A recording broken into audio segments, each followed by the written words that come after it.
世の中の変化って自分の周りだけ見てるとなかなか気づかないところがあって、最近、今日僕が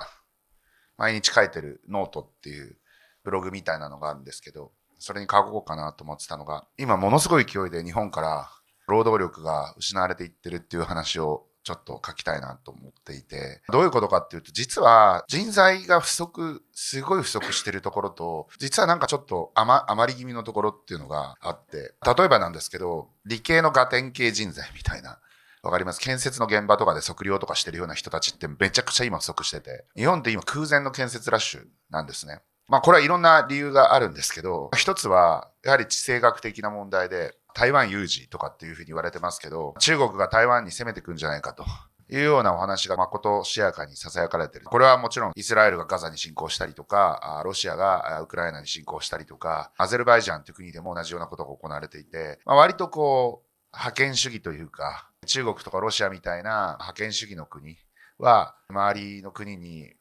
21世紀になってもですね、武力で領土をもぎ取りに行こうと、そういうような動きをするんですよね。これ実は歴史とも関わっていて、日本とかヨーロッパ、あるいはアメリカって、ちょっと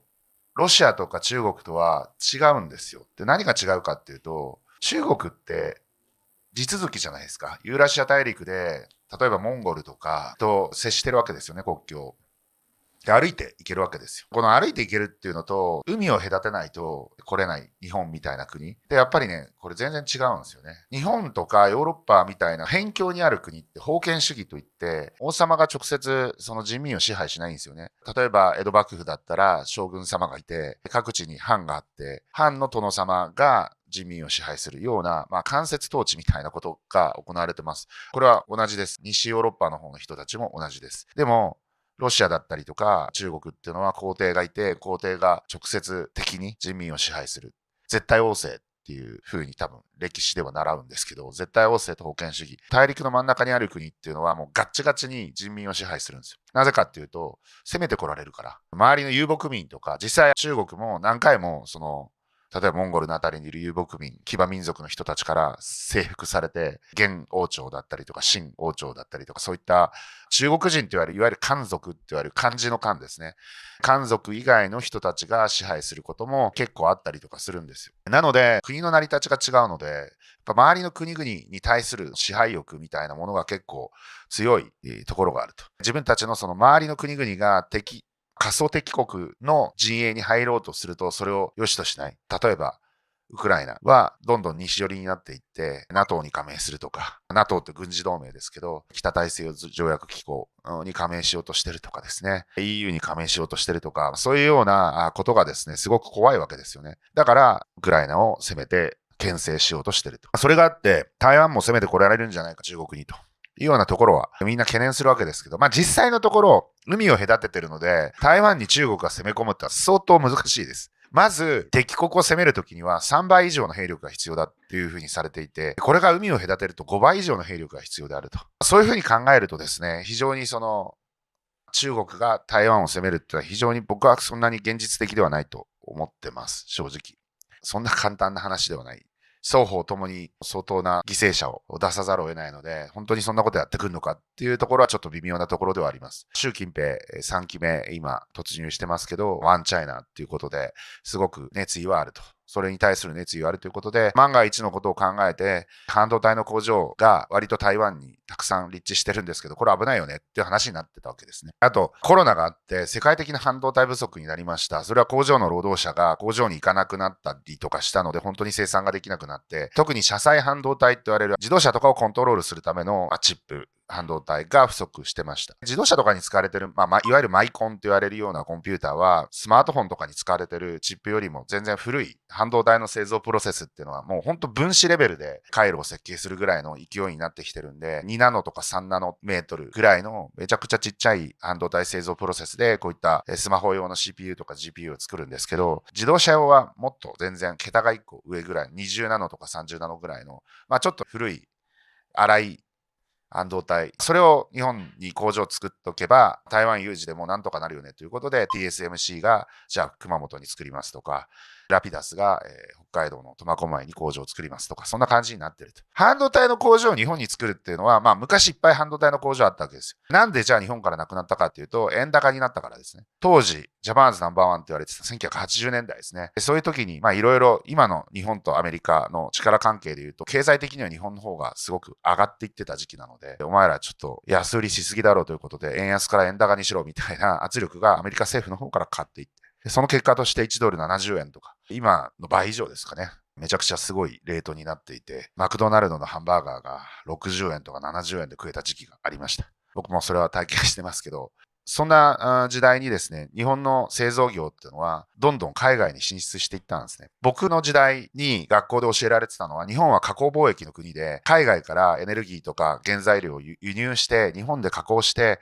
海外に輸出する国なんですっていうふうに教わったんだけど、今全然違ってて、GDP の多分7、8割は内需なんですね。つまり、日本国内で消費されているもの。だから日本って全然外需頼みの国ではなくて内需の国なんですよね。だから、日本企業は世界には進出してるんだけれども、実際に納税してるのは海外の国。もちろん資本的にはね、日本の資本なんで、日本にそういった資本性のお金は入ってきているんですけれども、そういったことを頭の中に入れておくとどうなるのか、これからの時代がどうなるのかとか、どういったところがすごく求められていて、こういった部分は全然求められてないとか、そういったことが分かってくると。少なくとも半導体の工場を作るにあたってめちゃくちゃ建設需要が生まれるわけですね。で、さらにイスラエルでもウクライナでも戦争してるんで、やっぱ物資不足は物資不足なんですよ。これサプライチェーンって言葉を覚えてほしいんですけど、サプライってのは供給って意味ですね。チェーンっていうのは鎖というか連鎖。実は僕たちが今使ってる消費してる消費財もそうだし、自動車とかそういったものもそうなんですけど、すべてサプライチェーンっていうものを抜きには語れないんですね。例えば自動車を作るにしたら、鉄が必要なんで鉄を作る会社があって、みたいな。だから製鉄所があって、そこからそれを加工する工場があって、それで部品を作る工場があってっていうふうに連鎖してるわけです。だからこれが一つでもこのピースが欠けると、実は結構とんでもないことになります。例えばですけど、ウクライナで作られてるシェアが高いものっていくつかあって、ネオンっていうね、貴ガス元素。ヘリウムとかの列にあるやつですけど、ネオン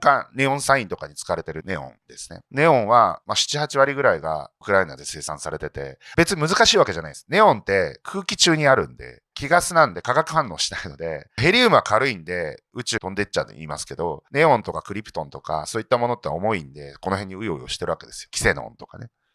空気を分流すれば、圧縮して分流すれば、ネオンっていうのは簡単にできるんだけど、簡単にできるからこそ、そんな儲かんないんで、みんなやってないわけですよ。日本国内で作る技術がないわけでもないんだけど、全然儲かんないんでやめちゃってますっていう話ですね。似たような話で、例えば蛍光灯って中あれ真空になってて、で、真空放電させたら紫外線が出るんですけど、紫外線に反応して光を出すやつ。これが蛍光灯なんですね。蛍光剤っていう、もう本当に枯れた技術。でも日本に作ってる工場多分2社ぐらいあって、そのうちの1社が日薬化学工業って会社だったんですけど、蛍光剤の需要っていうのはどんどん先細りしていってるんで、新しい LED で照明できたらいいよねみたいな感じで LED の研究してたら、赤とか黄色とかの LED はあったんですけど、緑とか。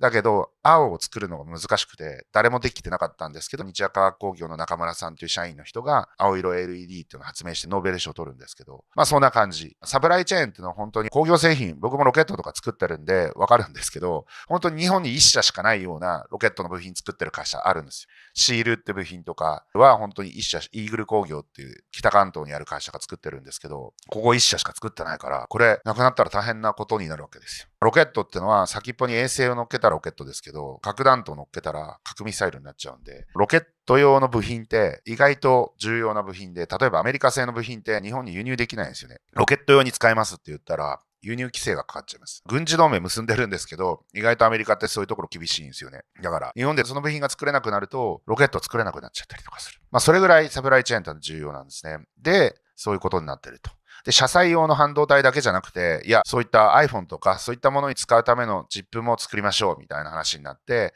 もう熊本はもう空前の建設ラッシュになってます。熊本の菊陽町ってとこなんですけど、そこの周辺だけ時給がめちゃくちゃ上がってます。もう本当に誰でもできるようなコンビニのバイトみたいな、でも3000円とか4000円とかそういったレベルになってきてて、もう周りの会社が困ってる。TSMC がどんどん人を雇用していくもんだから、全然足りないと、人が足りないっていうことになってる。特に建設業はそう。資材の価格もめちゃくちゃ上がってるし、ほんと倍以上になってます。本気で倍以上になってて、しかももう納期がどんどん遅れていってる。コロナの頃も一回そうやってその工場から人がいなくなったんで、一瞬物が届かないみたいな時期ありましたけど、今はほんと長期的に物が届かないような状態になってると。だから、特に建設とかをやる理系人材的な人たちっていうのはめちゃくちゃ人が足りてないです。ある程度高度な知識も必要だったりとかするんで、めちゃくちゃ人が足りてない状況になってます。でも、片や一番人が今余ってるのどこかっていうと、ホワイトカラーの事務作業みたいなのをする人たちですね。ここはめちゃくちゃ人が今ダブつき始めているから給料が上がらないですね。でもここって実はすごい必要ないとこなんですよね。どんどん人がいらなくなってくる分野なんですよ。皆さんご存知で AI、チャット GPT とかが出てきて、今、マイクロソフトの Office 365のコーパイロットっていうのが出てきていて、ワードとかエクセルとか、そういったものを編集加工するような、これまで事務アシスタントみたいな人がやってたような仕事って全部コーパイロットが AI がやってくれるんで、いらなくなるんですよ。多分、多くの職業は5分の1とか10分の1に必要な人材がなってしまう。でも、今みんなが行きたいと思ってるのって、ブルーカラーとか家電系の仕事じゃなくて、東京の都心の綺麗なオフィスでパソコンカチャカチャやってるみたいな仕事が人気なんですよね。だからそこすごくミスマッチが起きてて、本当に必要なところにはどんどん人がいなくなっていて、みたいな、これが本当の少子化かと。東京にいる人はあんまり、って思うかもしれないですけども、田舎行くと若い子がいないんですよ。パン屋の FC をやってるんですけど、小麦の奴隷っていう。人材不足で店が潰れていくんですよね。頑張ってやったんだけど、店長がいなくなりましたとか、アルバイトが採用できませんとか、頑張れば採用できるんでしょうけど、普通にやってたんじゃ人が来ない。そういった状況になってきてるので、この辺実は解決していかなければいけない課題ではあります。ただ、びっくりするぐらい急速に人いなくなるんですね。まず、今、団塊の世代って言って、1945年戦争が終わって、その後ベビーブームってのが起きたんですね。戦争に行ってた人たちが帰ってきて平和になったんで、子供作ろっかってなるわけじゃないですか。で、子供がバーってできて、その世代の人たちが今もう後期高齢者、75歳以上になっていて、もうすぐ80、90になるんで、自然に死んでいくじゃないですか。人口がだから500万とか1000万単位でどんどんっていなくなるんですね。で、その団塊の世代の子供たちが団塊ジュニアって言われてる僕とかの世代です。私今51歳です。20年後には71歳です。つまり、また死んでいく世代になっていくわけですよね。20年後、30年後には。団塊ジュニアまで死に始めると、今度は人口がもう1000万単位でどんどんってなくなっていくわけですね。そうすると、日本の人口びっくりするぐらい減るんですよ。今1億2000万人いますけど、もう一瞬で1億人を割って、8000万とか7000万とかの世界が見えてくるわけですね。だから皆さんが例えば40歳とかになる頃には日本の人口1億人はもう余裕で切ってると思うんですよ。結構やばいんですよ。今ですらこれだけ人が不足してるんで、労働人口がめちゃくちゃ減ってるんで、めちゃくちゃやばいです。これはやばいっていうのは、いろんな意味で今回能登半島で地震起きたじゃないですか。で、奥能登って言われる先っぽの輪島とか、その辺ってもう道路のインフラとかがもうかなり破壊されていて、でもこれどうすんのっていう話になってるわけですよ。これまた復活させるんですかみたいな。地方行くと、もうでっかいダムとか、ダムはまだね、発電とかで使われてるんでいいんですけど、これ何使うのっていうのは道路とか橋とかいっぱいあると思うんですけど、当然ながら耐用年数があって、壊れ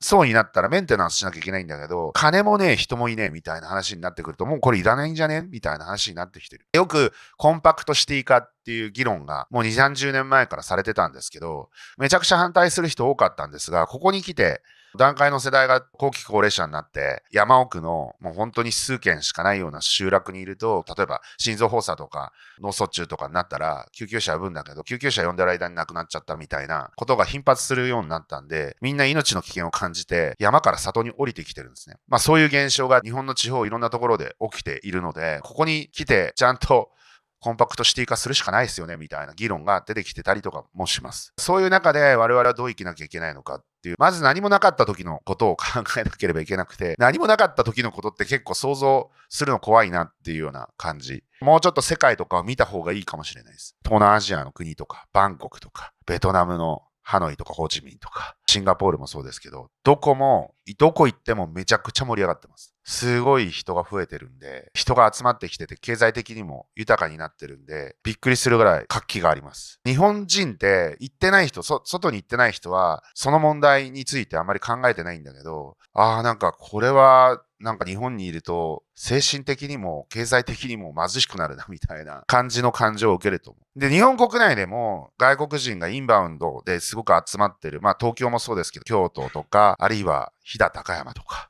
ニセコとか、白馬とか、野沢温泉とかですね。いろんな外国人が集まって、観光客が集まってる都市があるんですけど、都市とか町村あるんですけど、行くとやっぱり全然そのマインドが違うんですよね。で、僕も飲食店とかもやってるんで、そういったところで。日本人の客と外国人の客のもう盛り上がりが違うんですよね。で、日本人の客って貧乏臭くて、金払いも悪くて、コスパばっかり言って、態度も悪くて悪口をなんか食べログに書くみたいな、どうしようもねえやつばっかになってきてて、これが国が貧しくなるってのはこういうことなんだなと。昔ね、ジャパユキさんっていう言葉があったんですけど、それはもともと語源は唐雪さんって言うんですけど、日本人の女性が唐雪さんって言って昔中国に出稼ぎに行ってたんですよ。セックスワーカーとして。その後日本が豊かになってジャパユキさんって言って日本に東南アジアからセックスワーカーの人たちがたくさん来てたんですが、これがまた世界に行くようになってますと。例えばドバイに行ったりとか、ハワイに行ったりとか、ニューヨークに行ったりとか、日本の AV 女優の人とかも1回行くと1000万、2000万もらえるんで、たくさんの人たちが実際に行ってるんですよ。世界に行った方が稼げるということで、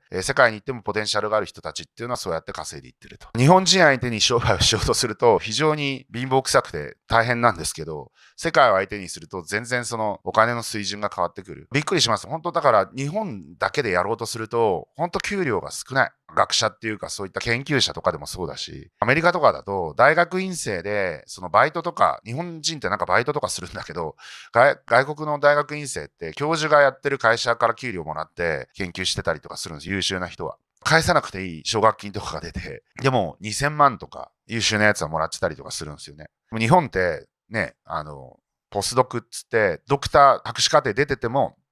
仕事がないとか、給料が安いとかですね、そういったことにもなってしまうと。タレントとか役者とかもそうなんですけど、日本ってめちゃくちゃメジャーな映画とかに出てても、全然給料安いんですよ。本当に稼げてる人って、CM とかに出てる本当に一握りの人たち。でも、これがアメリカとかに行くと、ハリウッドで、それなりに出てれば、普通の一般的な給料よりも全然稼げたりとかするんですけど、これもやっぱりシステムの問題なんですよね。日本はそうやってどんどん貧乏臭くなっていくんで、もちろん外国人が日本にインバウンドで来るかもしれないので、移民政策を転換して本当に人手不足なんで、日本って実は人気があるんです。あと SNS が出てきたことによって、日本の良さってものが皆さんに知られるようになってきた。その結果として、日本に来る人たちすごく飛躍的に増えてます。特にインフルエンサーの人とかがどんどん日本いいよねっていうことを発信してくれるんで、魅力がある国だとは思われてる。だから、